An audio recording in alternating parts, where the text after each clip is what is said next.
Bonjour. La présentatrice virtuelle de l'Agence d'information nationale d'Ouzbékistan vous présente un résumé des événements importants de la semaine dernière. Le président Shavkat Mirziyoyev a effectué du 11 au 13 mars dernier une visite d'État en France à l'invitation du président français Emmanuel Macron. Shavkat Mirziyoyev et le président de la République française Emmanuel Macron ont signé la déclaration conjointe établissant le partenariat stratégique. De même, cette première visite d'État en France, à ce moment il n'y avait eu lieu que des visites officielles, a permis de signer, entre autres, les documents suivants.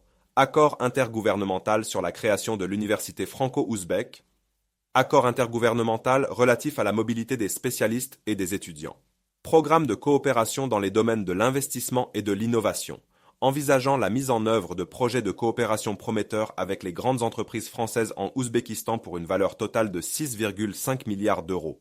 Protocole sur l'élargissement de l'enseignement de la langue française, protocole sur l'établissement des relations de partenariat entre les villes de Tachkent et de Paris, et d'autres documents bilatéraux.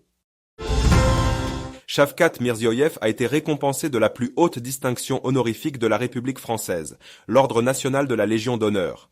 Le président français, Emmanuel Macron, a remis solennellement cette haute décoration, instituée en 1802. En France, le présent ordre marque une distinction, honneur et la reconnaissance nationale des services particuliers rendus à l'État. Il avait été remis au président d'Ouzbékistan pour son énorme contribution au développement de la coopération bilatérale, au renforcement de l'amitié et de la compréhension mutuelle entre les peuples de nos pays. Depuis sa création il y a plus de 200 ans, l'ordre a été décerné à de nombreux hommes d'État, personnalités politiques, scientifiques et culturelles comme Charles de Gaulle, Winston Churchill, Louis Pasteur, Jean-Paul Belmondo, Alexandre Dumas, Yuri Gagarin, Nelson Mandela, Franklin Roosevelt, Elisabeth II, Lee Kuan Yew.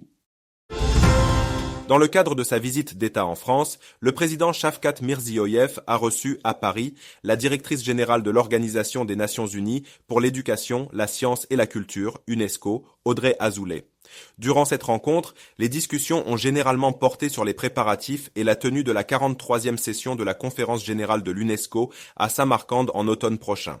Il est à noter que la session de la conférence générale sera organisée en dehors du siège de l'UNESCO à Paris pour la première fois depuis 40 ans. L'événement coïncidera avec le 80e anniversaire de l'organisation. Dans le cadre de sa visite d'État en France, Shavkat Mirziyoyev s'est entretenu avec la maire de la ville de Paris, Anne Hidalgo. Le chef de notre État l'a félicité sincèrement pour le succès d'organisation des Jeux olympiques et paralympiques d'été, en remerciant pour l'attribution du nom de la ville ouzbèque de Samarcande à l'une des rues de Paris. De son côté, Anne Hidalgo a exprimé sa reconnaissance aux dirigeants d'Ouzbékistan pour l'aide apportée à la protection de la sécurité publique durant les événements olympiques. À la fin de l'entretien, les dirigeants ont assisté à la cérémonie officielle d'attribution du nom de Samarcande à une rue à Paris. C'est la fin de notre édition d'aujourd'hui. Merci d'être avec l'Agence d'information nationale d'Ouzbékistan pour suivre les actualités.